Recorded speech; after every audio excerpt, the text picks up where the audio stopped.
ညဓမ္မသဘင်ခန္ဓာကိုရှင်ဘုန်းတော်သခင်ရှင်တော်မြတ်ဖရာ၏မဟာကရုဏာကုံကိုအာယုပြုကာတိကျုဖွဲ့ဆိုအပ်သောဝန္ဒနာပနာမအာတိတဂါထာကိုရွတ်ဆိုပူဇော်ခြင်းဖြင့်စတင်ကြရအောင်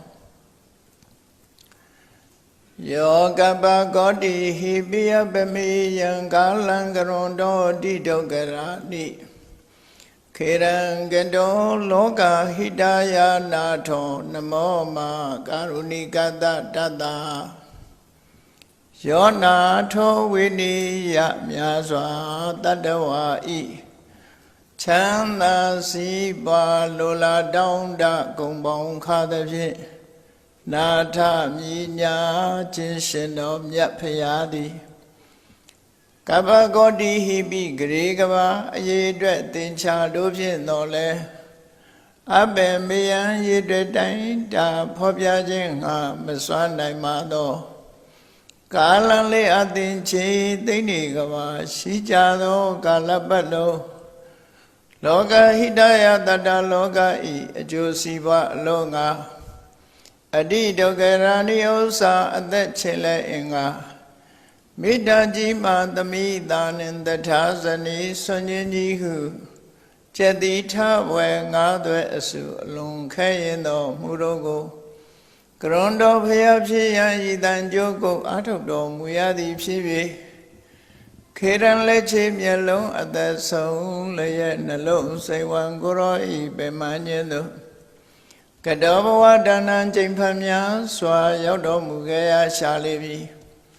မဟာကရုဏီကတတတဝါများရင်ဝဲသားကဲ့သို့တနာချစ်ခင်မဟာကရုဏာရှင်ဖြစ်တော်မူသောတသနာထသဝိနည်းများစွာတတဝါဤချမ်းသာစီးပွားလိုလားတောင်းတဂုံပေါင်းခါသဖြင့်နာထမြညာထိုးရှင်တော်မြတ်ဖရာအားနမောယုတိပြောင်းပြောမှန်ကိုလျော်၍ကရောယုကျိုးရှိခိုးခြင်းသည်အထုဘဝတုစင်စစ်မသွေဖြစ်ပါစေတည်း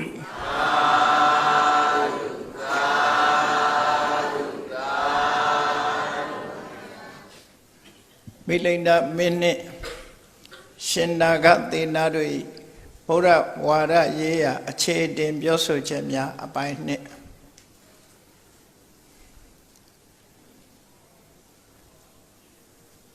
သင်္ချေယပရဝုံဆိုတဲ့ကျောင်းတိုက်ကြီးမှာအာယုပါလမထေရကြီးသတင်းသုံးနေသလိုပါတလိပုတ်ကနေကြွလာတဲ့ရှင်နာဂသေနာနဲ့ရဟန်းတော်8000ဟာလည်းရောက်ရှိနေကြတယ်သာသနာရေးကိစ္စဆောင်ရွက်ဖို့ဆိုပြီးတော့ထိုဒေသကိုရောက်ရှိလာကြတယ်ရောက်ရှိလာတော့မိလိန္ဒမင်းကြီးကလည်းပညာအလွန်ထက်မြက်တယ်ပညာထက်မြက်သည့်အားလျော်စွာအမေအမြန်ထူတယ်သူများရဲ့အမှားကိုထောက်ပြပြစ်တင်ပြောဆိုဝေဖန်တတ်တဲ့အကျင့်ရှိတဲ့အခါမှာသူရဲ့တာတဲ့ပညာရှိကိုရှားနေတာသူရင်ထဲမှာတန်တရားဖြစ်เสียတွေတွေ့ဒီကနေ့ခေတ်မှာလဲဗုဒ္ဓဘာသာနဲ့ပတ်သက်ပြီးမြတ်စွာဘုရားဟောတဲ့တရားနဲ့ပတ်သက်ပြီးတန်တရားဖြစ်ကြတယ်ဆိုတာတွေရှိတာပဲလေအဲ့ဒီတန်တရားဆိုတာတွေကိုကင်းစင်ဖို့အတွက်သူရဲ့တန်တရားတွေရှင်းသွားအောင်ရှင်းလင်းပြောကြားနိုင်မဲ့ပညာရှိယဟန်တစ်ပါးယဟန်တော်များကိုလိုလားတောင်းတနေတဲ့အချိန်ရှင်နာဂသေနာရောက်ရှိလာတော့မိလိန္ဒမင်းကြီးကသူဟာလူခဲကအတော်ကောင်းသည့်အတွက်ကြောင့်ဒေဝမန္တိယစားတဲ့သူ့ရဲ့မူကြီးမှတ်ရအချမ်းရံတွေကိုကျွတ်တင်ပြီးတော့ပြောထားတယ်ရှင်နာဂသေနာဆိုတာဘသူဆိုတာငါရွေးချယ်ပြမယ်ငါမမြင်ဘူးပေမဲ့ဘယ်ကိုယ်တော်ဖြစ်မယ်ဆိုတာကိုငါပြောနိုင်တယ်ငါ့ကိုမပြောချနဲ့ဆိုပြီးတော့သင်္ချေယပရဝုံကျောင်းတဲ့ကြီးတဲ့ကိုဝင်ရောက်သွားကြတယ်ဝင်ရောက်သွားတဲ့အခါမှာပါတလိပုတ်ကနေကြွလာတဲ့ ရဟန်းတော်8000ထဲမှာရှင်နာဂသေနာသူ့ရဲ့အထက်အကြီး4000အငယ်က4000ဆိုဝါစင်လိုက်ထိုင်လိုက်တဲ့အခါမှာသူကကြားထဲမှာနေတယ်ပေါ့နော်ကြားထဲမှာရောက်လာအဲ့တော့8000လို့ဆိုတာအတိအကျ8000ကိုပြောတာမဟုတ်ဘူးတိကျ8000လို့ပြောတာမဟုတ်ဘူးအဲ့တော့အကယ်၍ရှင်နာဂသေနာကိုထဲ့မရေးတွက်ဘူးဆိုရင်သူ့ရဲ့အကြီးက4000အငယ်က4000ဆို4000တပါးဖြစ်နေတယ်နော်အဲ့ဒါလိုလဲတွေးပြီးနေကြဆိုလိုတာကအများထဲမှာသူ့ရဲ့အကြီးရှိတယ်အငယ်ရှိတယ်သူဟာအုပ်စုနှစ်ခုရဲ့အလဲချားမှာထိုင်းနေတာဆိုတော့အကြီးဆုံးဆိုလို့ရှိရင်လည်းသိလို့လွယ်တယ်ပေါ့ဘယ်ကိုတော့ဟာခေါင်းဆောင်ဆိုပြောလို့ရသူကအကြီးဆုံးခေါင်းဆောင်မဟုတ်သည့်အတွက်ကြောင့်သူ့ရဲ့ရှေ့ကဝါကြီးတဲ့ကိုတော့4000ရှိနေတဲ့နောက်မှာသူကရှောက်တယ်အဲ့ဒါလို့ဝါဆိုင်လိုက်ထိုင်ကြတဲ့အထဲမှာမိလိန်နာမင်းကြီးကလှမ်းပြီးတော့ကြည့်လိုက်တယ်ဘယ်ကိုတော့ဖြစ်နိုင်လဲဆိုတော့သူထိတ်ကနေစပြီးတော့ကြည့်လိုက်တော့သူ့ရဲ့အကဲခတ်တဲ့ဉာဏ်ပညာလည်းအလွန်ထက်မြက်တော့အဲ့ဒီ4000ရဲ့နောက်ကထိုင်တဲ့ကိုတော့ဟာသူများနဲ့မတူဘူးရဲရဲနဲ့မျက်နှာရှိတယ်လူဆိုတာနော်ယာရုကြီးတဲ့ပုဂ္ဂိုလ်တို့ဘယင်တို့လာရင်ခုခေတ်မှာကြည့်တယ်လေဒီလူတွေဟာပုံပန်းတန်တန်ကရှင်ထဲမှာ excitement ဖြစ်တတ်တဲ့သဘောရှိတယ်လူရဲ့သဘာဝထူးဆန်းတာတို့မြင်ရင်လည်းပဲစိတ်ရဲ့လှုပ်ရှားမှုတွေနဲ့နေကြတော့အဲ့တော့ကျန်တဲ့ကိုယ်တော်တွေကစိတ်လှုပ်ရှားမှုရှိကောင်းရှိနေလိမ့်မယ်မိလိန်နာဘုရင်ကြီးဆိုတာဒါပဲဆိုပြီးတော့မြင်ပြီးစိတ်လှုပ်ရှားကောင်းလှုပ်ရှားလိမ့်မယ်အဲ့ဒီထဲမှာစိတ်မလှုပ်ရှားဘဲနဲ့ငြိမ်သက်နေတယ်ရင်ခုန်တန်းနည်းနည်းမြန်နေတဲ့ကျန်တဲ့ကိုယ်တော်တွေကအဲ့တော့မိလိန်နာမင်းကြီးနဲ့တွေ့တဲ့အခါမှာလုံးဝရင်မခုန်တဲ့ကိုယ်တော်ကတော့ရှင်နာဂသေနာပဲဖြစ်တယ်လို့သူတို့ဆိုမြင်လိုက်တာနဲ့သိတယ် excitement မဖြစ်ဘူးပင်ကိုပဂရိအနေထားစိတ်နေထားဟာမျက်နှာပေါ်မှာပေါ်နေတယ်လူတိုင်းဟာစိတ်ရဲ့လှုပ်ရှားမှုတွေဟာမျက်နှာရိပ်ပေါ်မှာကြည့်တတ်လို့ရှိရင်မြင်ကြရမှာဖြစ်တယ်ပေါ့ဒီပုဂ္ဂိုလ်ရဲ့စိတ်အခြေအနေကိုမျက်နှာကြည့်ပြီးတော့အကဲခတ်လိုက်မယ်ဆိုရင်ကြေးမုံပြင်မှာမြင်ရတယ်လို့လူတွေရဲ့အသွင်သဏ္ဍာန်တွေဟာမျက်နှာပေါ်မှာလာပြလေရှိတယ်အစင်းရောင်ပေါ်မှာလာပြတယ်ဒါကြောင့်မို့စာပေကျမ်းဂန်မှာဟရိယင်ကတဘာဝရူပယတိပကာသေးတိရူပံလို့ဆိုတဲ့ဒီအစင်းရူပဆိုတဲ့စကားလုံးနဲ့ပတ်သက်လာတဲ့အခါမှာပေါ်ပြတဲ့အဓိပ္ပာယ်လေးကအလုံးမှတ်သားစရာကောင်းတယ်စိတ်နှလုံးထဲမှာရှိတဲ့အရာတွေဟာမျက်နှာပေါ်မှာပုံရိပ်ပေါ်နေတယ်ဆိုတာပုံရိပ်ပေါ်လာတတ်ကြတယ်ပေါ့လူတွေကြည့်လိုက်လို့ရှိရင်စိတ်နှလုံးအေးချမ်းတဲ့ပုဂ္ဂိုလ်ရဲ့ပုံရိပ်ဟာလည်းမျက်နှာမှာစိတ်နှလုံးရှုပ်ထွေးပွေလီးနေတဲ့ပုဂ္ဂိုလ်ရဲ့မျက်နှာရဲ့ကလည်းနော်မျက်ခုံးတွေတွန့်မျက်မှောင်တွေကျုပ်ပြီးပေါ်နေတတ်တယ်စိတ်အလိုမကျတဲ့ပုဂ္ဂိုလ်ရဲ့မျက်နှာကျတော့တင်းမာနေတဲ့အနေအထားမျိုးတွေပေါ်နေတယ်အဲ့တော့လူတွေရဲ့စိတ်အခြေအနေတွေဟာမျက်နှာမှာလာပြီးတော့ထင်ဟပ်ပေါ်လွင်နေတာကိုမိလိန်နာမင်းကြီးကအကဲခတ်တတ်တယ်လို့ဒီလိုဆိုရမှာပဲဖြစ်တယ်စိတ်ကိုသိတာတော့မဟုတ်ဘူးစိတ်ရဲ့လှုပ်ရှားမှုတွေပေါ်လာတဲ့နေရာကိုကြည့်လိုက်လို့ရှိရင်လူကဲခတ်ပညာအတော်အသင့်တော့ရမှာပဲဘယ်လိုပဲဖုံးကွယ်ထားလူတွေဟာဝမ်းနေနေသလားကြည်နူးနေသလားပျော်ရွှင်နေသလားဆိုတာမျက်နှာထဲမှာမျက်လုံးထဲမှာအထူးသဖြင့်ဖော်ပြနေတာဖြစ်တယ်နော်မချီလို့သွားဖြဲတာကိုရဲသလားလို့မေးကြလေတယ်ဆိုတာမျိုးလို့တချို့ကပါဇက်ကလေးဖြဲပြနေတာကိုဘေးကလူကရည်တယ်လို့ထင်စကယ်တန်ကြည့်လိုက်ပေါ့အယိုးစုကြည့်ရင်ရည်ပြနေတယ်ပဲအောင်းမေးမှာအဲ့ဒါလို့မချီလို့သွားပေါ်နေတာကိုရဲသလားလို့မေးကြလေတယ်ဆိုတာမျိုးလို့ပဲလူရဲ့ပုံပန်းတဏ္ဍာမျက်လုံးကအဓိကထားပြီးတော့ကြည့်လိုက်ပုံပန်းတဏ္ဍာပေါ်လာစိတ်ရဲ့လှုပ်ရှားမှုတွေကိုပြနေတယ်မျက်နှာတစ်ပြင်လုံးကမပြနိုင်လို့ရှိရင်မျက်လုံးကိုကြည့်ရင်သိတာတယ်လို့ဒီလိုဆိုလို့ရအဲ့တော့မိလိန်နာမင်းကြီးကအကဲခတ်ကောင်းလိုက်ပုံကတော့4000ကိုကျော်ပြီး8000ထဲကနေရွေးလိုက်တာဟ ဟောဟုတ်ကိုတော့မဟုတ်လားအလဲနာဂသေနဆိုတာသူပဲဖြစ်ရနာဂသေနဆိုတာဖြတ်ဖြတ်လက်လက်နော်အသိဉာဏ်ရှိတဲ့ပုံပန်းတရံတွေရှိတယ်ကြောက်ရွံ့ခြင်းကင်းတယ်ကေတရာစာချင်းနေမင်းကဲ့သို့ရဲတင်းတဲ့မျက်နှာအသွင်ပြင်ရှိတယ်ဒီကိုယ်တော်ပဲဖြစ်ရမယ်ဟုတ်လားဆိုအမတ်ကြီးတွေကဟုတ်ပါတယ်ကြည့်ငါရဲ့ခံမှန်းတဲ့ပညာဘလောက်တော်လဲလို့မိလိန်နာကပြောလိုက်သေးတာသို့တော်လဲနာဂသေနလို့ဆိုတာမြင်လိုက်တာနဲ့သူကကြောထဲမှာချမ်းသွားတယ်ကြောစိတ်သွားတယ်အဲ့ဒီကြောစိတ်သွားတာငါမှထူးဆန်းတယ်ပေါ့ဒီကိုယ်တော်အတန်ကြားလိုက်တော့ကလည်းကြောချမ်းသွားတယ်အခုလည်းသူ့ကိုမြင်လိုက်ရတဲ့အခါမှာကြောချမ်းသွားတယ်လို့ပြောပြီး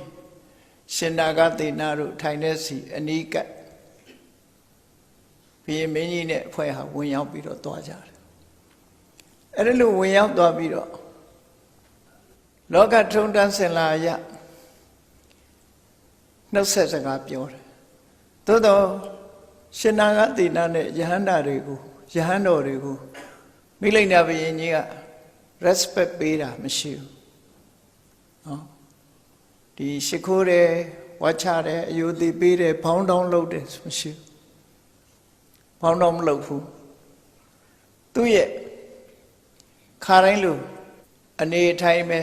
သွားပြီးတော့ယဉ်ကျေးဖွယ်ရာစွာမေးမှာပေါ့ကိုရောတို့နေကောင်းကြရလားခရီးလမ်းမပင်ပန်းနဲ့ဒီကိုရောက်လာကြရလားဆိုတဲ့မေးခွန်းတွေကိုမေးတဲ့အခါမှာရှင်နာဂသေနတို့ယဟန်တော်တွေကလည်းပဲထို့တူပဲအပြန်အလှန်နှုတ်ဆက်စကားပြောကြတယ်နော်မိတ်ဆက်လို့ရှိရင်ပြောကြတယ်မဟုတ်လားလူတွေအားတူနဲ့တူမိတ်ဆက်ပြီးဟောင်းတူလောက်ကြတယ်လေအဲ့ဒါလိုပဲဟောင်းအယူတို့ဘာတို့လောက်ကြမှာပေါ့အချင်းချင်းနှုတ်ဆက်စကားတွေပြောကြအဲ့ဒါလိုပြောပြီးတဲ့အခါမှာရှင်နာဂသေနရဲ့ပြောဆိုပုံအတန်ဓာတ်ကိုကြားလဲရတာ ਨੇ မိလိန်နာမင်းကြီးရဲ့စိတ်ထဲမှာအားရသွားတယ်သူ့ရဲ့တုံးပေါ့တန်ဓာတ်ဟာဘယင်မို့ကြောက်ရွံ့တဲ့အနေအထားမျိုးတစ်ခုမှမရှိဘူးသူ့ရဲ့ပုံမှန်အတန်နဲ့ပြန်လာနှုတ်ဆက်တာကိုကြည့်လိုက်တာနဲ့ပဲဒီပုဂ္ဂိုလ်ရဲ့ရဲရင်တတ္တိရှိမှုအတိမပြုလိုက်တယ်ပေါ့နော်။များသောအားဖြင့်လူတွေဟာစိတ်လှုပ်ရှားနေလို့ရှိရင်အတန်ကပြောင်းသွားတတ်တယ်ပေါ့။တုံတဲ့အတန်လည်းရှိတတ်တယ်ကြောက်တတ်တဲ့လူဆိုရင်တုံဆက်ဆက်ဖြစ်နေတယ်။တော့ပုံစိတ်လှုပ်ရှားရင်လည်းလူတွေဟာစိတ်လှုပ်ရှားတဲ့လူတွေကစကားပြောလို့မထွက်ဘူး။အဲ့ဒါမျိုးလို့ပေါ့စိတ်လှုပ်ရှားတယ်ဆိုလို့ရှိရင်လူရဲ့ရုပ်ပုံတဏ္ဍာန်ကစပြီးတော့လှုပ်ရှားမှုတွေဖြစ်ပေါ်လာစေစိတ်ကနေရုပ်ကိုထုတ်လုပ်တဲ့သဘောပဲစိတ်ကတည်ငြိမ်နေပြီဆိုရင်သူပြောတဲ့စကားသံကလည်းတည်ငြိမ်နေဆိုတာသိတာတယ်အဲ့ဒါလို့နှုတ်ဆက်စကားပြောပြီးတဲ့အခါမှာမိလိန်နာမင်းကြီးကစပြီးတော့မေကုံမေးတာတော့ရိုးရိုးလေးမေးတာပါရိုးရိုးလေးမေးလိုက်တာသူကအထအမတန်ကောက်တတ်တယ်စန့်ကျင်မဲ့စကားပြောတဲ့နေရာမှာတော့ဘိုးပဲသူဟာနော်အဲ့တော့သူကစပြီးတော့မေးတယ်ကထံဗတ္တံတော်ညာယတိရှင်နာဂသေနကိုဥတီပြီးတော့ကိုရောကိုဘယ်လိုသိရမလဲကိုရောကိုဘယ်လိုသိရမလဲကိဏ္ဏမောတိဗန္တိအရှင်ဘုရားနာမည်ဘယ်လိုခေါ်သလဲရိုးရိုးနှုတ်ဆက်စကားပြောပြီးတဲ့အခါမှာကိုရောကိုဘယ်လိုသိရမလဲကိုရောနာမည်ဘယ်လိုခေါ်သလဲဒီမေးခွန်းကစမေးတာခဏခေတ်မှာတော့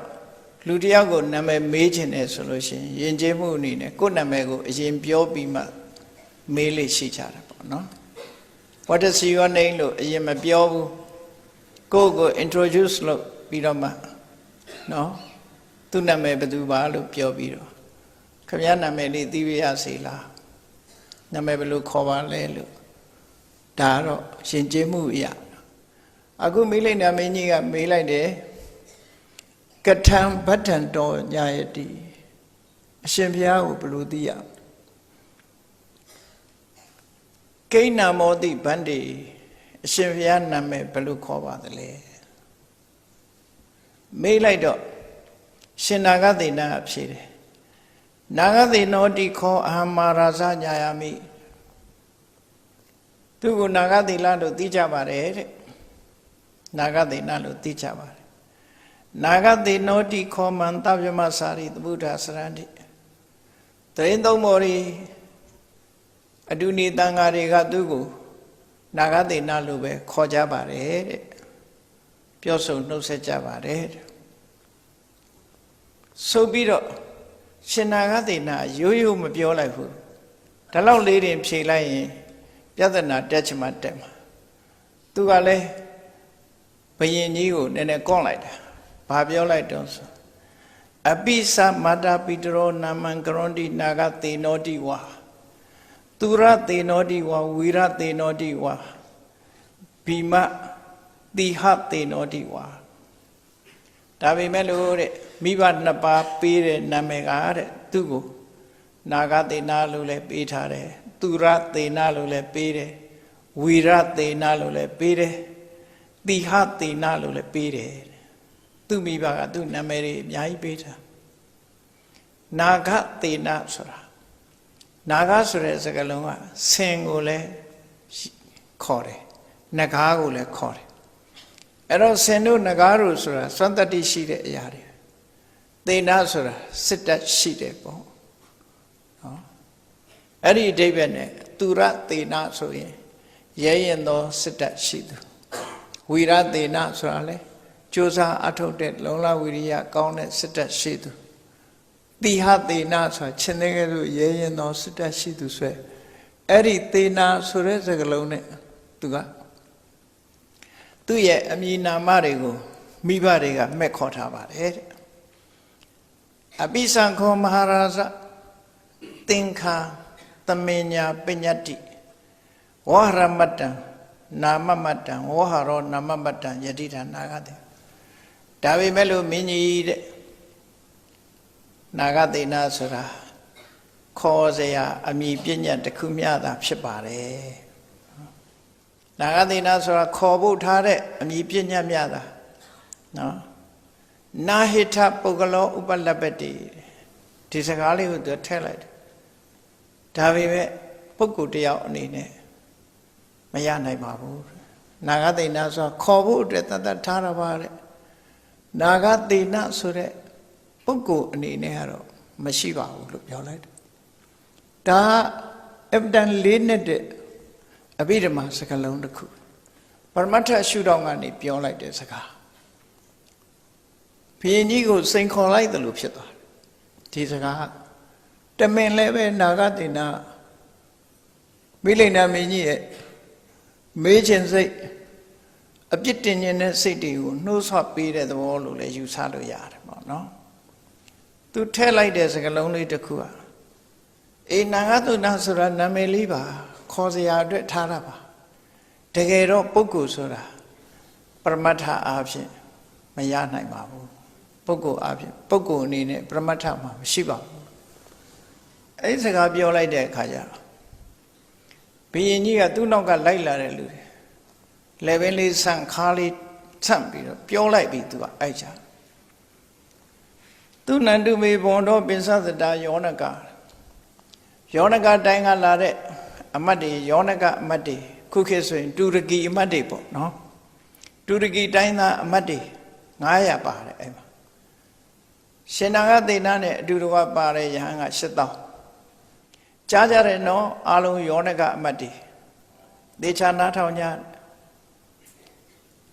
အယံနာဂသေနောဧဝမဟာဟောဒီနာဂသေနဆိုတဲ့ကိုတော်က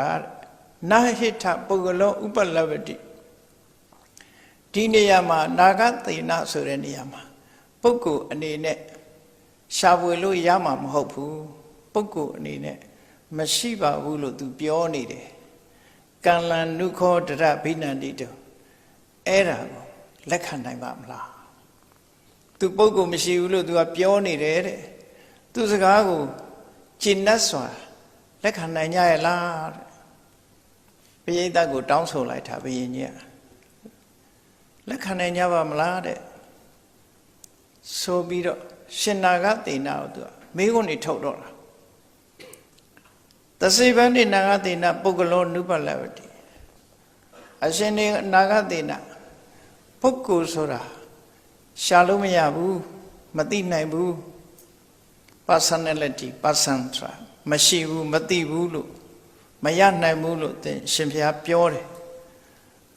အဲ့ဒီလို့ဆိုရင်နဲ့ကောစရဟိတုံမကံစီဝရပိဏပတ္တသေနသနာခိလနာပစ္စယဝိသေသန္တိအဲ့ဒါဆိုပစ္စည်း၄ပါးကိုဘယ်သူကလှူတာလဲပုဂ္ဂိုလ်မရှိဘူးလူမရှိဘူးတရားဝါဆိုတာမရှိဘူးဆိုရင်ကိုတော့ကိုပစ္စည်း၄ပါးလှူတာဘယ်သူလှူတာတော့ဘယ်သူကလှူတာတော့ကောတံပရိပုံစတိအဲ့ဒီပစ္စည်း၄ပါးကိုသုံးဆွဲတာရောဘယ်သူသုံးဆွဲတော့သီလစောင့်တယ်ဆိုတာရောဘယ်သူသီလစောင့်တာတော့ကောဘာဝနာအနုယုံစတိဘာဝနာတရားအထုတ်တာရောဘယ်သူလဲလောကကြီးမှာပြောကြတယ်လေဟောဒီသင်္ကန်းကိုဘယ်တကာကလှူတယ်ဘယ်တကာကမှလှူတယ်နော်အဲ့ဒီတကာလှူတဲ့သင်္ကန်းကိုဘုန်းကြီးကဝတ်တယ်သုံးဆောင်တယ်ဒါဖြင့်ပုဂ္ဂိုလ်မရှိဘူးဆိုရင်ဘယ်သူကလှူလို့ဘယ်သူကသုံးမှာတော့မိလိန်နာမင်းကဟိုသူ့ရဲ့ပြစ်တင်လို့တဲ့မေခွန်းနေနဲ့သူကမေးလာတာနော်အဲ့ဒါနေမကဘူးမဖို့နိဗ္ဗာန်ကိုရတယ်လို့ဆိုဘယ်သူရမှာတော့တဲ့လူတွေဟာမဲ့ရတယ်လို့ပြောကြတယ်ဖို့ရတယ်လို့လည်းပြောကြတယ်နိဗ္ဗာန်ကိုမျက်မှောက်ပြုတယ်လို့လည်းအစင်မြင့်နေမှာပြောကြတယ်ဒါဖြင့်ဘယ်သူလဲနိဗ္ဗာန်ကိုမျက်မှောက်ပြုတာဘယ်သူဖြစ်မလဲဒါတွေမကဘူးလူသားမှုကျူးလွန်နေတရားဝါတွေကိုတတ်တယ်ဆိုရင်ကောပါဏဟဏတိဘယ်သူတတ်တာတော့တတ်တဲ့လူဘယ်လိုလုပ်လဲပုဂ္ဂိုလ်မရှိဘူးဆိုဘယ်သူတတ်တာလဲနော်ကောအဒိဏအာဓိယတိသူများဥစ္စာခိုးသွားတယ်အခိုးခံလိုက်ရဘယ်သူခိုးတာတော့ခိုးသူမရှိဘူးဆိုရင်ဘယ်သူခိုးတယ်လို့ပြောတယ်ကောကာမေတုမိစ္ဆာစာရစရတိကာမကိစ္စမှာမမယွင်ပြုခြင်းတယ်ဆိုတာဘယ်သူပြုခြင်းမှာကောမုတ္တပနတိမှားယွင်သောစကားကိုပြောတယ်ဆိုတာဘယ်သူပြောမှာတော့ပုဂ္ဂိုလ်မရှိဘူးဆိုရင်ဘယ်သူတွေပြောမှာတော့ကောမစ္ဆံပိဝတိအရက်တောက်တာဘယ်သူတော့ပုဂ္ဂိုလ်မရှိဘူးဆိုအရက်တောက်တယ်လို့ပြောကြတယ်ဘယ်သူတောက်တာတော့ဘယ်သူကတောက်ပါတော့ဟောဒီမေခွန်းနေနဲ့သူကတက်လာပြီးတော့နော်ကောပင်စနန္တရိယကမ္မံဒီကရောတိအမေတ္တအဖေတတ်တယ်ယဟန္တာကိုတတ်တယ်တန်ဃာတွေသင်္ကွယ်အောင်လုပ်တယ်မြတ်စွာဘုရားဓာယာရပြီးသွေးစိမ့်တီအောင်လုပ်တယ်ဆိုဘယ်သူလုပ်မှာလဲပုဂ္ဂိုလ်မရှိဘူးဆိုရင်ဒီပြစ်မှုတွေကိုဘယ်သူကျူးလွန်မှာအဲ့ဒီလိုတွေမကဘူးအဲ့ဒီလိုပုဂ္ဂိုလ်မရှိဘူးဆိုရင်တတ္တမနတ္ထိကုသလံနတ္ထိအကုသလံကုသိုလ်ဆိုတာလည်းမရှိဘူးအကုသိုလ်ဆိုတာလည်းမရှိဘူးနတ္ထိကုသလဒုက္ကတဒုက္ကတာနံကုသလကုသလနံဒုက္ကတဒုက္ကတာနံကမ္မနံဖလံဝိပါကောကုသိုလ်အကုသိုလ်တို့ရဲ့အကျိုးဆိုတာမရှိဘူးတော့နတ္ထိကုသလကုသလနံကမ္မနံကတ္တဝါကာရိတဝါကုသိုလ်အကုသိုလ်လုပ်တယ်ဆိုတဲ့လူလည်းမရှိဘူးလုပ်ခိုင်းတယ်ဆိုတဲ့လူလည်းမရှိတော့ဘူးတဲ့နတ္ထိကုသလကုသလနံကမ္မနံဖလံဝိပါကောကုသိုလ်အကုသိုလ်တို့ရဲ့အကျိုးဆိုတာလည်းမရှိဘူးတဲ့သစေဗန္တိယောတုံမေမာရေတိနတ္ထိတတ္တပိပါဏာတိပါတော်အဲ့ဒါလို့ဆိုရင်အရှင်ဘုရားကိုတယောက်ယောက်ကလာတတ်ရင်ပါဏာတိပါဒကမထိုက်ဘူးချီနှောင်းနေတာသူကနော်ချီတုတ်တာပုဂ္ဂိုလ်မရှိဘူးဆိုရင်နာဂတိနာဆိုတာပုဂ္ဂိုလ်မရှိဘူးဆိုရင်အရှင်ဘုရားကိုတယောက်ယောက်ကလာတတ်ရင်နော်အဲ့ဒီပုဂ္ဂိုလ်မှလည်းပါဏာတိပါဒကံဆိုမှဖြစ်ဘူးဒုမကံပိဗန္တိနတ္ထိအာစရိယောဒါတွေမကဘူးကိုရောမှာဆရာဆိုတာလည်းမရှိနိုင်ဘူးဥပိ္ပဇေဆရာဆိုတာလည်းမရှိနိုင်ဘူးကိုရောယဟန်ဆိုတာလည်းမဖြစ်နိုင်ပုဂ္ဂိုလ်မရှိဘဲနဲ့ဘယ်လိုလုပ်ပြီးတော့ ကိုရောယဟန်လို့ခေါ်ရမှာလေပြီးတော့ကိုရောပြောလိုက်တယ်သရင်သုံးမော်တွေကမင်းကြီးငါ့ကိုနာဂသေနလို့ခေါ်ကြတယ်လို့ရှင်ဘုရားပြောတယ်နော်အဲ့ဒီလိုခေါ်တဲ့နေရာမှာဘသူလဲနာဂသေနဘသူကိုခေါ်မှာလဲဆိုပြီးတော့ဘုရင်ကြီးကပြောပြန်တယ်ကိုရောခေါင်းပေါ်ပေါက်တဲ့သပင်ကနာဂသေနလားတဲ့မိခွန်းနေထုတ်တယ်နေပါအောင်ကိုရောကိုနာဂသေနလို့ခေါ်ရဆိုရင်ကိုရောခေါင်းပေါ်ပေါက်နေတဲ့သပင်ကနာဂသေနလားဆိုမဟုတ်ပါဘူးတဲ့မဟုတ်ပါဘူးလို့ရှင်နာဂသေနဖြေတယ်အဲ့တော့မွေးညင်းကရောနာဂသေနလားဆိုမဟုတ်ပါဘူးခြေသက်လက်သေးတွေကမှနာဂသေနခန္ဓာကိုယ်ရဲ့အစိတ်ပိုင်းတွေအကုန်မေးတာနော်ခေါင်းကနာဂသေနလားလက်တွေခြေတွေကနာဂသေနလားဝမ်းဖိုက်ကနာဂသေနလားဘယ်ဟာနာဂသေနလဲ32ခောတသဒုက္ခန္ဓာကိုယ်မှာရှိတဲ့ organ တွေနဲ့အကုန်မေးတော့ဟိုကလည်းမဟုတ်ပါဘူးကြီးပဲဖြေတယ်ရှင်နာဂသေဆိုပြီးနာဟိမာရဇမတ္ထကေမတ္တကုံလုံးကနာဂသေနောခေါင်းပေါ်မှာရှိတဲ့အုံနောက်ဆိုတာလဲနာဂသေနာမဟုတ်ပါဘူးဆိုတော့ဒါရီယာနာဂသေနာမဟုတ်ဘူးဆိုရင်ခန္ဓာ၅ပါးနဲ့သူကမေးပြန်တယ်ဒီလိုဆိုရင်ရုပ်ခန္ဓာကနာဂသေနာလားမဟုတ်ပါဘူးဝေဒနာကနာဂသေနာလားမဟုတ်ပါဘူးတင်ညာကနာဂသေနာလားမဟုတ်ဘူးသင်္ခါရတွေကနာဂသေနာလားမဟုတ်ပါဘူးဝိညာဉ်ဆိုတဲ့စိတ်ကဝိညာဉ်နဲ့ခန္ဓာကနာဂသေနာလားဆိုမဟုတ်ပါဘူးအဲ့ဒါဆိုရင်ရုပ်ဝေဒနာတင်ညာသင်္ခါရဝိညာဉ်ဒီ၅ခုပေါင်းထားတဲ့ခန္ဓာအစုကနာဂသေနာလားဆိုအဲ့ဒါလည်းမဟုတ်ဘူးဒါဖြင့်နာဂသေနာဆိုတာခန္ဓာ၅ပါးမပါတဲ့အခြားဟာလားလို့ဆိုအခြားဟာလည်းမဟုတ်ပါဘူးဖြည့်လိုက်တာအကုန်လုံးเนาะဆိုပြီးတော့အရှင်ဘုရားကိုတပည့်တော်မေးလိုက်တာတဲ့ဘယ်ဟာနာဂသေနာတော့ဆိုအရှင်ဘုရားတကိုယ်လုံးရစရာမရှိအောင်အကုန်မေးတယ်เนาะဆာမင်းမွေးညင်းကနေစပြီးတော့မေးလိုက်တာမေးလိုက်တိုင်းဟာဘယ်ဟာမှနာဂသေနာဆိုတာသူရှာလုံးတွေ့ပါဘူးတဲ့နာဂသေနာဆိုတာမဟုတ်ဘူးကြီးပဲအဖြေရနေတယ်နော်အဲ့တော့နာဂသေနတတ္တောနုခောဗန္တိနာဂသေနောဒါဖြင့်နာဂသေနဆိုတဲ့စကားလုံးလေးကနာဂသေနလားလို့ဆိုမဟုတ်ပါဘူးတဲ့ဒီလိုဆိုရင်ကောပနိဋ္ဌာနာဂသေနောဒီလိုဆိုရင်ရှင်ဘုရားနဲ့ပတ်သက်ပြီးနာဂသေနဆိုတာဘာတူလဲအလိကံတွန်ဗန္တိပဘာတတိမုတဝါဒနတ္ထိနာဂသေနအရှင်ဘုရားခုနကပြောတယ်ငါ့ကိုနာဂသေနလို့ခေါ်တယ်လို့ပြောတာဟာအရှင်ဘုရားလိန်ပြောတာပဲအခုမေးကြည့်လိုက်တော့နာဂသေနရှာလို့မတွေ့တော့ဘူးတကယ်လို့စစ်မေးလိုက်တဲ့အခါနာဂသေနဆိုတာမရှိဘူးဖြစ်နေတယ်အရှင်ဘုရားအဲ့ဒါဆိုလိန်တာပဲစွဲချက်တင်တာနော်နာဂသေနဆိုအရှင်ဘုရားလိန်ပြောတာပဲလို့သူ့စကားနဲ့ပြန်ခိုင်းတော့အဲ့ဒီတော့ရှင်နာဂသေနမိလိန်နာမင်းကြီးကိုပြန်မေးတယ်ရှင်မင်းကြီးတဲ့ရှင်မင်းကြီးဟာဘယင်ဆိုတော့ချမ်းချမ်းသာသာနေလာတဲ့ပုဂ္ဂိုလ်ဖြစ်တယ်ပေါ့ဘယင်ဆိုတာမျိုးဟာစိန်ကြကြနေတဲ့ပုဂ္ဂိုလ်တွေအဲ့ဒီလိုဘယင်ဆိုတော့အခုလိုရာသီဥတုတွေပူပြီးတော့ကြမ်းတမ်းတဲ့မြေပေါ်မှာခြေလမ်းလျှောက်ဖို့ဆိုတာမဖြစ်နိုင်ဒါကြောင့်ရှင်မင်းကြီးဒီလာတဲ့အခါမှာလမ်းလျှောက်လာတာလားသို့မဟုတ်ရင်စည်းပြီးတော့လာတာလားဒီမေကုန်းမေးလိုက်တော့မိလိန်နာမင်းကြီးတပည့်တော်လမ်းလျှောက်လာတာမဟုတ်ဘူးတဲ့ယထာနဲ့လာတာတဲ့နော်လမ်းလျှောက်ပြီးတော့မလာဘူးတဲ့ယထာနဲ့လာတာအဲ့တော့အရှင်မင်းကြီးယထာနဲ့လာတယ်ဆိုလို့ရှိရင်ဘယ်ဟာယထာလဲဆိုတာပြောပြစမ်းပါဘယ်ဟာကိုယထာလို့ခေါ်တယ်လဲတဲ့ကိဏုခောမဟာရသဤတာရထောမြင်းလဲကြီးကိုလှမ်းကြည့်လိုက်မြင်းကားတဲ့တဘိုးနဲ့မြင်းကားတဲ့နေရာနဲ့တွဲထားတဲ့မြင်းကောင်မြင်းရဲ့ဟိုဘက်ဒီဘက်မှာနော်မြင်းနဲ့ဆက်သွယ်ထားတဲ့ဒီ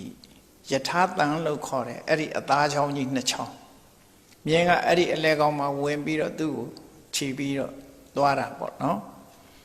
အဲ့ဒီယထာတန်ကြီးထုတ်ချောင်းကြီးနှစ်ချောင်းဟာယထာလားတဲ့ယထာကိုရှာစမ်းပြောပြစမ်းပါတဲ့အဲ့ဒီဣတာဆိုတဲ့ထုတ်ချောင်းကြီးနှစ်ချောင်းအသားတန်ကြီးနှစ်ခုကယထာလားလို့ဆိုမဟုတ်ဘူးတဲ့အဲ့ဒါဆိုရင်ဝင်ရိုးကယထာလားဆိုဝင်ရိုးလည်းယထာမဟုတ်ဘူးဘိန်းတွေကယထာလားဆိုဘိန်းကလည်းယထာမဟုတ်ဘူးဒါဖြင့်ယထာအိမ်ကြီးကယထာလားလို့ဆိုမဟုတ်ဘူးဒါဖြင့်ယထာမှာတတ်ဆင်ထားတဲ့ဒီတခြားအင်္ဂါရက်တွေကယထာလားလို့မဟုတ်ဘူးထံပိုးကယထာလားမြင်းနဲ့တွဲထားတဲ့ယထာလားကျိုးကယထာလားမြင်းလဲမောင်းတဲ့မြင်းဒီနှင့်တန်းတပြားဂျာဘုတ်ကယထာလားလို့ဆိုမဟုတ်ဘူးတဲ့ဒါဆိုလို့ရှိရင်အဲ့ဓာတွေအကုန်ပေါင်းထားတာကယထာလားလို့ဆိုအဲ့ဒါလည်းမဟုတ်ဘူးနော်မဟုတ်ဘူးတွေနဲ့ပဲအကုန်ဖြေရတာတခုမှသူကအဖြေထွက်မလာဘူးပေါ့နော်အဲ့တော့အဖြေထွက်မလာတော့ပြောတယ်အဲ့ဒါလို့ဆိုလို့ရှိရင်ဓာရီဖယ်ထားပြီးယထာဆိုတာတခြားလားလို့ဆိုတခြားလည်းမဟုတ်ဘူးတဲ့ရှင်မင်းကြီးနော်တဲ့ဘုန်းကြီးကမေးတယ်တဲ့ယထာအကြောင်းကိုတစ်ခုချင်းမေးတာယထာလည်းမတွေ့ရပါလားအဲ့ဒါဆိုရင်ယထာဆိုတဲ့စကားလုံးကယထာလားလို့ဆိုအဲ့ဒါလည်းမဟုတ်ဘူးတဲ့အေးအဲ့ဒါဆိုလို့ရှိရင်ရှင်မင်းကြီးကပြောတယ်ရှင်မင်းကြီးကယထာနဲ့လာတယ်လို့ပြောတယ်တက်လိန်ပြောတာပဲခုနတုန်းကယထာစီလာခဲ့တယ်လို့ပြောတာရှင်မင်းကြီးလိန်ပြောတာပဲတင်မင်းကြီးကိုအလုံးကသိနေတာဇဗုရိတ်တချွန်းလုံးမှာအတော်ဆုံးဘုရင်ကြီးလို့သိတာအခုမှလူလိန်ကြီးမှန်းသိရတယ်ပေါ့အခုမှတင်မင်းကြီးကလူလိန်ကြီးဖြစ်နေပါလားနဲ့ဆိုပြီးတော့ရှင်နာဂသေနာကလည်းခေါင်းလေးမော့ပြီးတော့အားလုံးကြားကြတယ်နော်ကြားကြတယ်နော်သူနန္တုမေဘွန်တော်ပင်စသတာယောနကသားတွေအားလုံးကြားတယ်နော်ယဟန်8000လဲအားလုံးကြားကြတယ်နော်အခုပဲမိလိန်နာမင်းကြီးကပြောတယ်သူဒီကိုယထာနဲ့လာပါတယ်လို့ပြောတယ်အကယ်၍ယထာနဲ့လာတာဆိုရင်ယထာကိုပြောပြပါလို့မေးတဲ့အခါမှာယထာကို तू မပြောနိုင်ဘူးဘယ်ဟာယထာတုံးဆိုတော့ तू မပြောနိုင်ဘူးအဲ့တော့သူ့စကားဟာလက်ခံနိုင်တော့တဲ့စကားဟုတ်ပါမလားဆိုတော့ခါရဲယောနကအမတ်တွေကသဘောကျလို့ခုခေတ်ဆိုလက်ခုပ်တီးကြမှာပေါ့နော်ဒါပေမဲ့အဲ့ဒီမှာလက်ခုပ်တီးတယ်လို့မပါဘူးတာရုခေါ်ကြတယ်လို့တာရုတန်ဟာဟိမ့်တက်သွားဒီ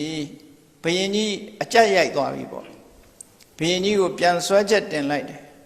ယထာနဲ့လာတယ်ပြောတယ်ဆိုတာတက်လိန်တာပဲအခုဘယ်ဘရုံယထာလို့မေးတော့လဲယထာရှာမတွေ့ဘူးပေါ့အဲ့တက်လိန်ပြောတာလို့အားလုံးကြားကြတယ်နော်သူစကားကိုလက်ခံနိုင်မှာမလားလို့ဆိုအဲ့ဒီသူ့နောက်ကပါလာတဲ့ယောနကအမတ်တွေဟာကောင်းကြီးပေးကြတယ်ဝိုင်းပြီးတော့ကောင်းကြီးပေးကြတယ်ကောင်းကြီးပေးပြီးတော့ဘုရင်ကြီးကိုငကိုယ်တော့ကစွာနှုံးတို့သူတို့ကအမြင်ကတ်တော့ခုချိန်မှာအခွင့်အရေးရတဲ့အခါကျတော့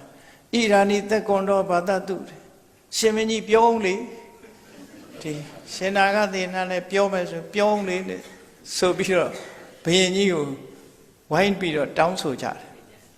တောင်းဆိုတဲ့အခါကျမှလေပြေလေးထိုးပြီးတော့မိလိန်နာမင်းကဘာပြောတော့နာဟံပန္တိနာဂသေနာမုသဗနာမိရှင်နာဂသေနာအကျွန်ုပ်ဟာလိန်ပြောတာမဟုတ်ပါဘူးတဲ့ယထာဆိုတာယထာတန်ရဲ့ဝင်းရိုးရဲ့ဘီးရဲ့ယထာအိမ်ရဲ့အဲ့ဒီထဲမှာပါတဲ့အရာတွေအားလုံးကိုပေါင်းစပ်ပြီးတဲ့အခါမှာယထာဆိုတဲ့အခေါ်အဝေါ်ဟာဖြစ်လာတာခေါ်เสียအမြင်မျှတာဖြစ်ပါတယ်ဆိုဟောရှင်နာဂသေဖြေတဲ့အဖြေမျိုးသူပြန်ဖြေရတော့နော်အဲ့တော့ယထာဆိုတဲ့စကားလုံးလေးဟာအမြင်နာမှမျှတာဖြစ်ပါတယ်တဲ့ဒါတွေပေါင်းစပ်ပြီးတော့ကြည့်လိုက်တဲ့အခါမှာလူတွေကခေါ်เสียလေးတစ်ခုလှုပ်ထားတဲ့ဟာသာဖြစ်ပါတယ်တကယ်လိုက်ရှာကြည့်လိုက်ရင်ယထာဆိုတာရှာလို့မတွေ့ပါဘူးယ ဒါအစစ်မြင့်တဲ့တရားတွေပဲနော်အစစ်မြင့်တဲ့တရားတွေအဲ့ဒီမှာရှင်နာဂသေနာပြောပြတယ်တာရုခောတုမဟာရာဇရထံသနာရှင်မင်းကြီးကအခုယထာကိုမှန်မှန်ကန်ကန်သိသွားပြီယထာဆိုတာအမည်ပညာမြတာဖြစ်တယ်ခေါ်စရာအတွက်သာဖြစ်တယ်ဆိုတာရှင်မင်းကြီးသိသွားပြီအဲ့ဒီတိုင်းပဲနော်အဲ့ဒီတိုင်းပဲဘုန်းကြီးကိုလည်းသဘင်ကိုအစွဲပြုနော်ရုပ်ဝေဒနာသင်ညာသင်္ခါရတွေကိုဆွဲပြုခန္ဓာကိုယ်အစိတ်ပိုင်းတွေအလုံးကိုဆွဲပြုပြီးတော့နာဂသေနာလို့ခေါ်စရာလေးတစ်ခုသာဖြစ်ပါတယ်နော်အမည်ပညာမြတာဖြစ်တယ်ပရမတ္ထတော်ပဏိဋ္ဌပုဂ္ဂလောနာလပတိအစစ်အမှန်အားဖြင့်ဒီပုဂ္ဂိုလ်ဆိုတာရှာတွေ့မှာမဟုတ်ပါဘူးအဲ့ဒီစကားနဲ့ပြန်ချုပ်လိုက်တယ်နော်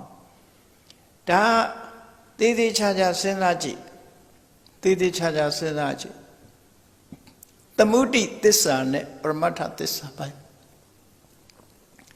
ဒီလိုအဆိုမျိုးရှိတယ်သမုဒိသစ္စာဆိုတာအမည်နာမတစ်ခုကိုစွဲပြီးတော့လူတွေခေါ်တဲ့အတိုင်းမှတ်ကြရတယ်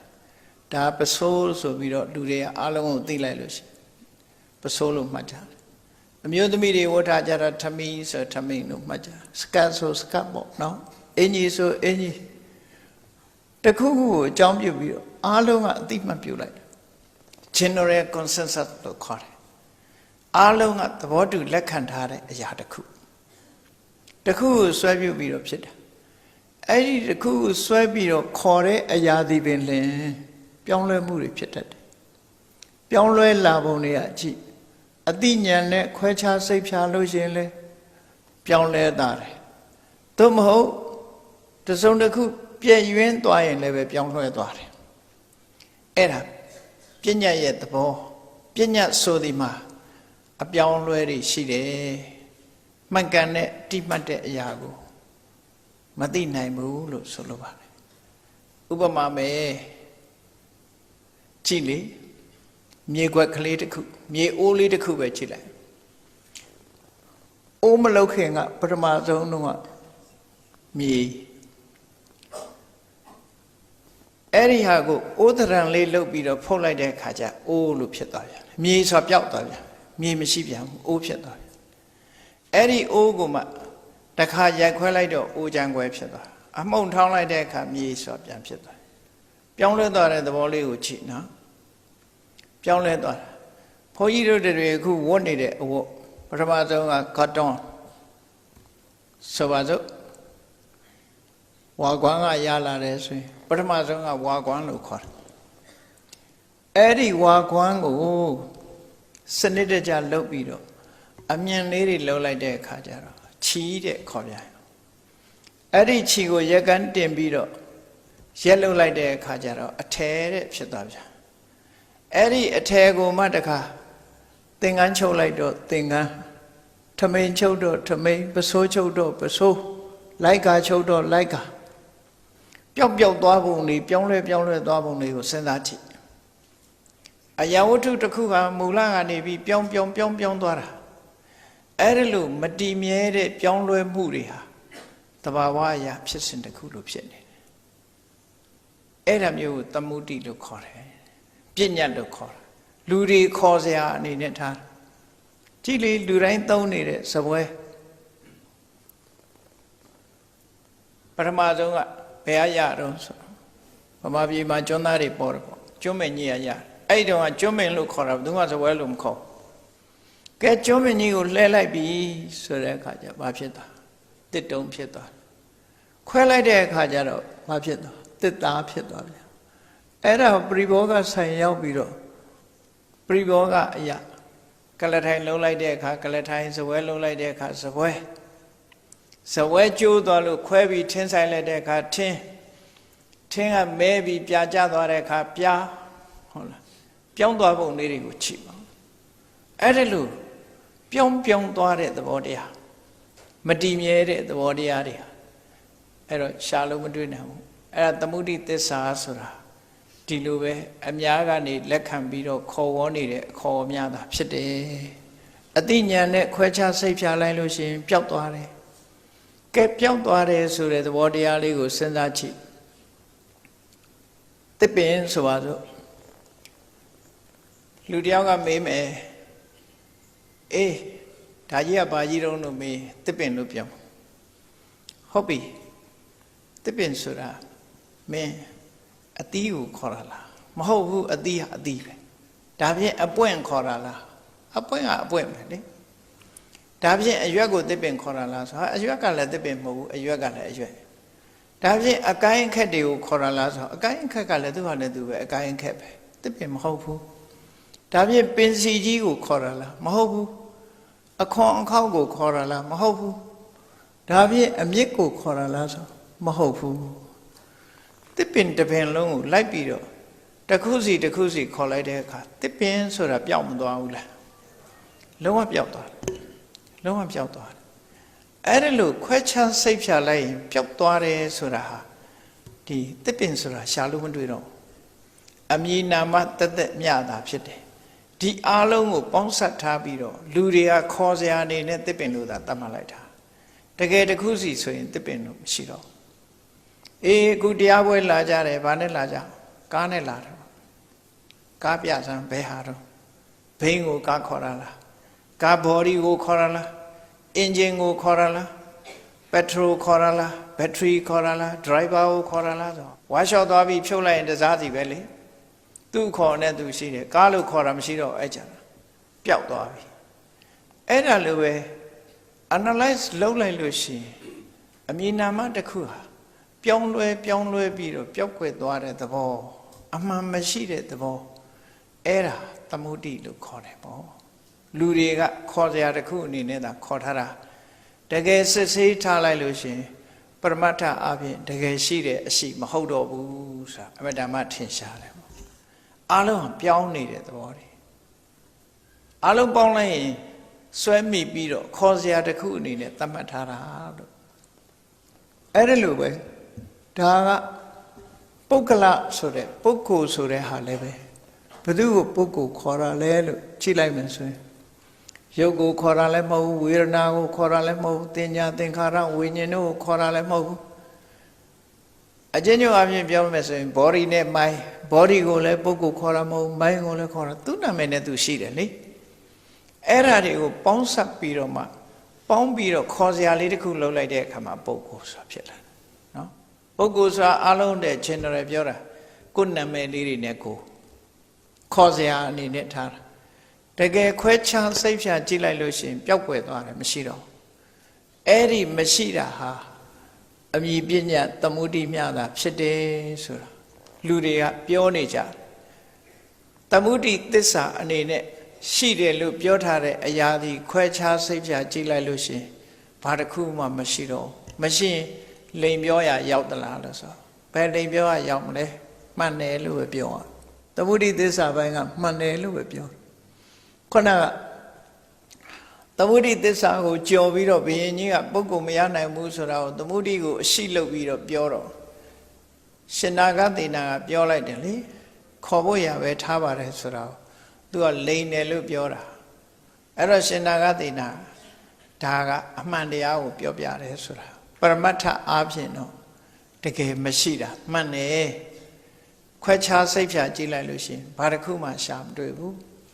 ကိုလည်းဆန်းစစ်ကြည့်ငါဆိုတာဘယ်ဟာခေါ်တာလဲသပင်ကိုခေါ်တာလားခေါင်းကိုခေါ်တာလားမျက်လုံးကိုခေါ်တာလားနှာခေါင်းကိုခေါ်တာလားနာရွက်ကိုခေါ်တာလားကိုအင်္ဂါရက်တွေအကုန်လုံးတစ်ခုစီဖြုတ်ကြည့်လိုက်ကိုငါလို့ပြောစရာရှိသေးလားရှိတော့ပျောက်သွားပြီအကုန်လုံးတစ်ခုမှမကြံတော့ဖြိုချလိုက်လို့ရှိရင်တစ်ခုမှတစားစီဖြုတ်ကြည့်လိုက်လို့ရှိရင်တစ်ခုမှငါလို့ပြောစရာမရှိဘူးသို့တော့အားလုံးပေါင်းစပ်ထားပြီးတော့ခေါ်စရာလေးတစ်ခုလုံးလိုက်တဲ့အခါငါဆိုတာလေးနဲ့နာမည်လေးပေါ်လာပြန်တယ်ပေါ့ဒါဘယ်သူပဲဆိုပြီးတော့မှတ်ထားကြပြန်အဲ့ဒီပြင်မှာတင်ညာတွေနဲ့မှတ်လိုက်တယ်အေးဘယ်သူကတော့အရက်ထွားတယ်ဘယ်သူကတော့အရက်ပူတယ်ဘယ်သူကဝါတယ်ဘယ်သူကပိန်တယ်ဆိုတင်ညာတွေနဲ့မှတ်ထားပြီးတော့ဘယ်သူရဲ့ hair style ကဘာဆိုတာတွေပါအကုန်မှတ်ဝတ်တဲ့အဝတ်ကဘာဆိုတာတွေပါမှတ်အဲ့ဒါလို့မှတ်ပြီးတော့ ခေါ်စရာတတ်မှတ်စရာတစ်ခုအနေနဲ့သာလောက်တာတဲ့တကယ်ကြလို့ရှိရင်တော့အနှစ်ပရမတ္ထရှုထောင့်ကနေကြည့်လိုက်လို့ရှိရင်မရှိတော့ဘူးတကယ်ရှိတာယုံနဲ့နာနှစ်ခုသာရှိတယ်လို့ဒီလိုဆိုလိုတာဒါကအစစ်မြင့်နဲ့ပရမတ္ထအတိနဲ့သိတယ်အတိနဲ့မေးတာနဲ့ဖြေတာလောက်တယ်သဘောပေါ့နော်မြတ်စွာဘုရားကိုယ်တိုင်ဒီလိုဟောတဲ့အပြင်မှာမြတ်စွာဘုရားရဲ့တပည့်တာဝိကာဖြစ်တဲ့ဝစီရာထေရီဆိုတာနာမည်ကြီးပဲဒီဟာမျိုးเนาะနာမည်ကြီးဒီသမုဒ္ဒိနဲ့ပရမတ္ထခွဲခြားစိတ်ဖြာပြီးပြောတဲ့နေရာမှာအလွန်ထင်ရှားတဲ့အနေနဲ့ဒီနာမည်ကြီးတာဝစီရာဆိုတဲ့ထေရီမပဲသူပြောတဲ့စကားလုံးလေးရလဲမတ္တမရှင်းတယ်ယထာပိအင်္ဂတံပါရာဟောတိတတ္တောရထောဣတိရထဆိုတဲ့အခေါ်အဝေါ်တစ်ခုမြင်လဲမြင်ရထားနွားလဲနွားရထားဒါကိုဆိုလိုတယ်နော်ဒါပေမဲ့မျိုးကလူတွေကယထာဆိုဂျုံဂျုံဂျုံဂျုံမောင်းတာကြီးပဲသွားမြင်နေမှတော့ကြာနော်အဲ့တော့ရထဆိုတဲ့စကားလုံးကလှဲကိုပြောတာနွားလဲမြင်လဲကိုရှင်းညွှန်းတာအစိတ်ပိုင်းနေအားလုံးပေါင်းဆက်ထားတဲ့အခါမှာရထဆိုတဲ့စကားလုံးဗမာလိုပြောမယ်ဆိုရင်လှဲဆိုတာဖြစ်လာတယ်အကုန်လုံးပေါင်းလိုက်မှလှဲလို့ခေါ်လို့ရတယ်မိယထာဆိုတာလည်းတူတူပဲအကုန်လုံးပေါင်းထားမှမိယထာလို့ခေါ်လို့ရတယ်ယထာပိအင်္ဂတံပါရာအစိတ်ပိုင်းနေအားလုံးပေါင်းလိုက်တဲ့အခါကျတော့ဟောတိတတ္တောရထောဣတိယထာဆိုတဲ့အခေါ်အဝါဖြစ်ပေါ်လာတာတဲ့ဧဝံခန္တေတုတန်တေတုဤတိုင်းပဲတဲ့ရုပ်ဝေဒနာသင်ညာသင်္ခါရဝိညာဉ်လို့ဆိုတဲ့ခန္ဓာ၅ပါးပေါင်းစပ်ထားတဲ့အခါကျတော့မှတရဝါဆိုတဲ့အခေါ်ဟာဖြစ်ပေါ်လာတာဖြစ်တယ်တကယ်တော့တရဝါမရှိဘူးရှိတာခန္ဓာ၅ပါးပဲရှိတယ်လို့ဒီဆိုလို့တယ်နော်အရှိကခန္ဓာ၅ပါးမရှိတာကငါလို့ခေါ်တဲ့အရာတရဝါလို့ခေါ်တဲ့အရာဒီမရှိဘူးဆိုတာမဏ္ဍကြီးကိုဝစီရာထေရီမကရှင်းလင်းဖော်ပြခဲ့တယ်အဲ့ဒီရှင်းလင်းချက်လေးကိုဒီကနေ့ဝိသုဒ္ဓိမဲ့ကျမ်းကြီးမှလည်းပဲဒါလေးကိုအလေးပေးပြီးတော့ဖော်ပြထားတယ်ခုမိလိန်နာပညာမှာလည်းပဲရှင်နာဂသေနာကထောက်ပြီးတော့ဒါလေးကိုအထောက်ထားတစ်ခုအနေနဲ့မိလိန်နာမင်းကြီးနားလည်အောင်လို့ယထာပိအင်္ဂတံပါရာဟောတိတတ္တောရထောဣတိဧဝံခန္တေတုတန်တေတုဟောတိတတ္တောတိတမ္မုတိတရဝါလို့ဆိုတဲ့ခေါ်ဝေါ်တစ်ခုဟာခန္ဓာ၅ပါးရှိနေလို့ခေါ်တာခန္ဓာ၅ပါးမရှိရင်ခေါ်စရာမရှိဘူးတစ်ပင်လို့ဆိုတဲ့အခေါ်ဟာအမြင့်တို့ပင်စီတို့ခေါက်အကိုင်းအခက်အရွယ်အသီးပွင့်တာတွေအကုန်လုံးပေါင်းစပ်ထားပြီးတော့ခေါ်တာဒါဖြစ်တယ်တစ်ခုစီတစ်ခုစီခွဲစိတ်လိုက်မယ်ဆိုရင်တစ်ပင်တို့ခေါ်စရာမရှိတော့ဘူး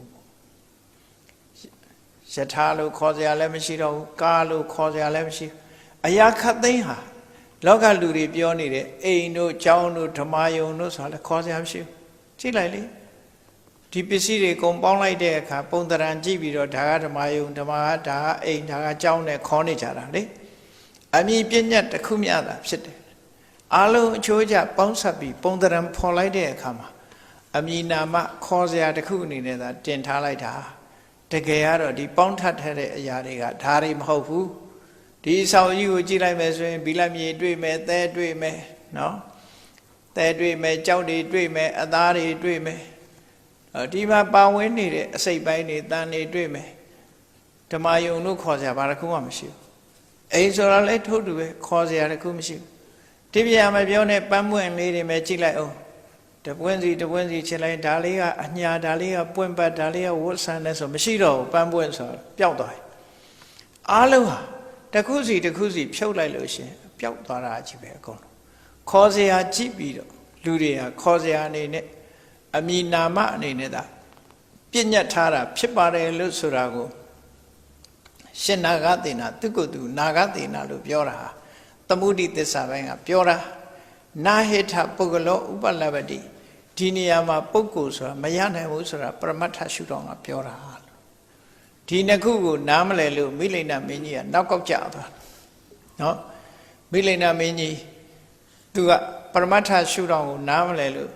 သမုဒိရှုထောင့်ကိုသွားပြီးတော့စောရကဝင်တဲ့အခါသူပြန်ပတ်ခံရတယ်ပေါ့ဒီနေရာမှာစကားအခြေတင်ပြောတဲ့နေရာမှာမိလိန်နာတဲ့နာဂသေနာတခွက်တာသွားပြီလို့သူတို့ပြောလိုက်တာမလှုပ်နိုင်တော့ဘူးနော်မလှုပ်နိုင်တော့အဲ့ဒီကြတော့မှ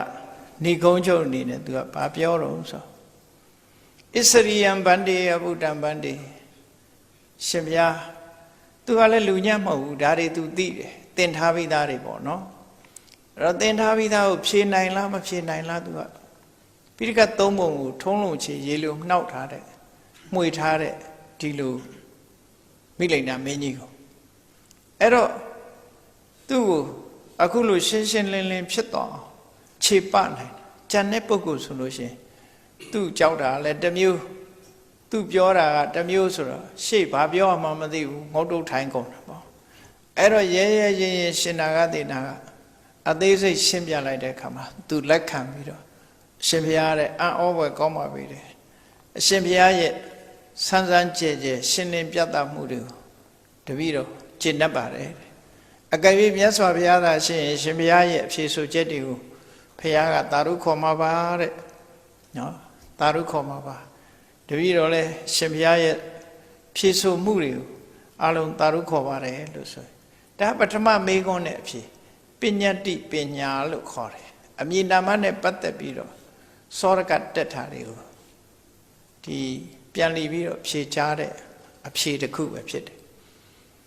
အဲ့တော့နောက်ဒုတိယမေခွန်းနဲ့အဖြေလေးကလည်းစိတ်ဝင်စားစရာကောင်းတယ်ပေါ့မိလိန်နာမင်းကြီးကจิตနဲ့သွားပြီးတဲ့အခါမှာစကားပြန်စပြန်တယ်ဒီမေခွန်းပြီးတော့နောက်ထပ်မေခွန်းတစ်ခုကဘာလို့ဆို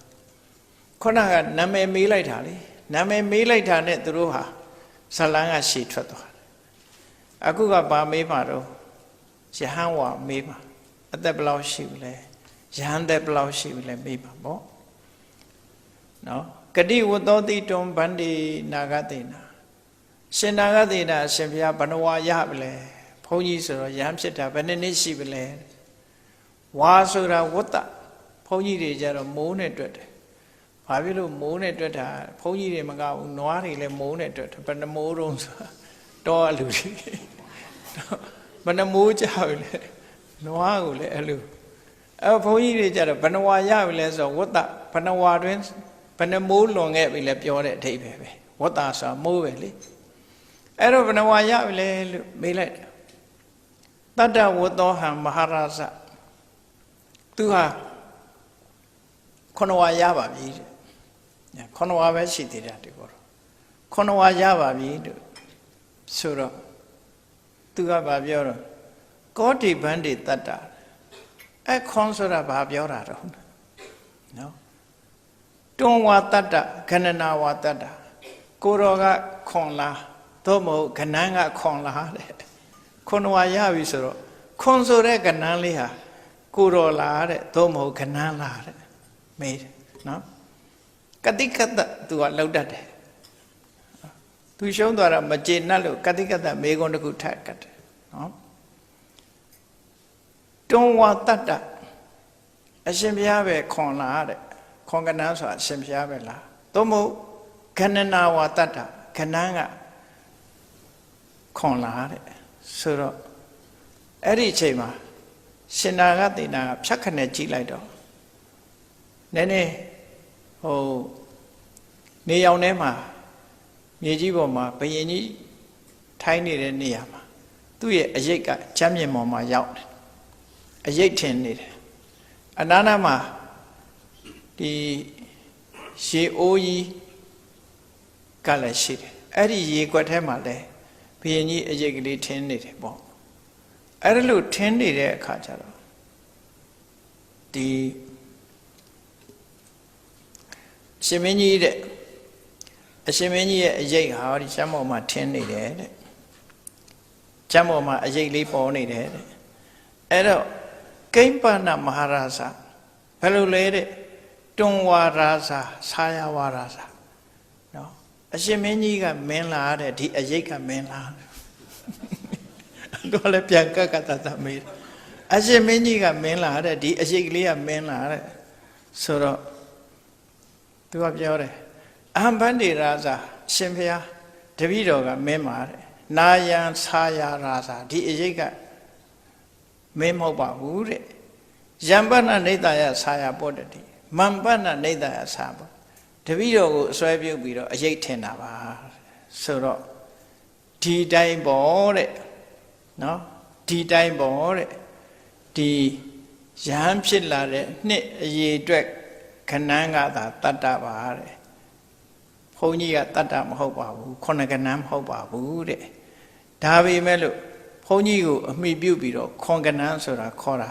အရေးလူပဲမှတ်ပါလို့ပြောလိုက်တယ်ပြေးသွားပြန်ရောသူကျင့်တတ်သွားအဲ့ဒါလို့ကတိကတ္တမေးတတ်တဲ့မိလိန်နာမင်းကြီးနဲ့ဒါဒုတိယမေခွန်းပဲဖြစ်တယ်ပေါ့ဝတ္တကဏနပညာဆိုတဲ့ဒုတိယမေခွန်းအဲ့ဒီဒုတိယမေခွန်းကိုဖြေလိုက်တဲ့အခါမှာလေဘုရင်ကြီးကအလွန်ကျေနပ်သွားတယ်အလွန်ကျေနပ်သွားပြီးတော့ဒီလိုမိလိန်နာနဲ့နာဂသေနာတို့ရဲ့အခြေတင်ပြောဆိုချက်တွေဟာဒီမှတ်သားစရာလည်းကောင်းတယ်တရားဓမ္မရှုထောင့်ကလည်းကြည့်လို့ရတယ်အဝတ္တမစိတ်ဝင်စားစရာကောင်းတဲ့မေခွန်းတွေ